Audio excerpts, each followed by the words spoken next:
ఎత్తులు పై ఎత్తులు అంతర్జాతీయంగా ఎప్పుడు జరుగుతూనే ఉంటుంది. ఒక్క భారతదేశం ఆ రెండింటి మధ్య నలుగుతూ ఉంటుంది. అదే సందర్భంలో రెండింటికి దూరంగా ఉండే ప్రయత్నం చేస్తుంది.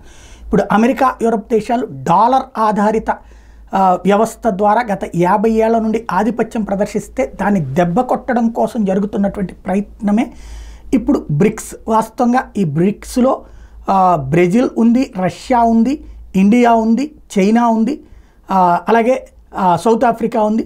ఇప్పుడు ఈ బ్రిక్స్ని ఎక్స్పాండ్ చేస్తున్నటువంటి దేశంలో అరబ్ దేశాలతో పాటుగా ఇతర దేశాలు చేర్చడం ఒక ఎత్తు అయితే, బ్రిక్స్ కరెన్సీని అంటే చైనా కరెన్సీని వాడాలని ఒకవైపున ప్రయత్నిస్తే, రష్యా మళ్ళీ చైనా కరెన్సీని కాకుండా బ్రిక్స్ కరెన్సీ సపరేట్గా తెద్దాం, ఇప్పుడు ఎట్లయితే యూరో దేశాలకి, యూరప్ దేశాలకి యూరో ఉందో అట్లాగే తెద్దామంటే ఒకరికొకరికి ఆ క్లాష్ వచ్చి ఆగింది. బట్ బ్రిక్స్ని మాత్రం ఎక్స్పాండ్ చేయడానికి నిర్ణయించుకున్నారు. ప్రపంచంలో ఏ దేశం వచ్చి చేరతానంటే ఆ దేశాన్ని చేర్చుకోవడమే కాదు, చేరమని ఒక్కొక్క దేశాన్ని ఇన్వైట్ చేయడం. తద్వారా నాటో ఏదైతే నార్త్ అట్లాంటిక్ ట్రీటీ ఉందో అమెరికా తయారు చేసింది, అదేమో ఆయుధ ఆర్థిక కూటమి. ఇది ఆర్థిక కూటమిగా ప్రారంభించి తర్వాత అందరూ డిపెండ్ అయ్యేలా చేసి, ఒకళ్ళ మీద ఒకళ్ళు డిపెండ్ అయ్యేలా చేసి అప్పుడు రక్షణపరమైన ఒప్పందం తీసుకురావాలన్నటువంటిది ప్రస్తుతం ఎత్తుగడ చైనా, రష్యా అనుసరిస్తున్నటువంటిది.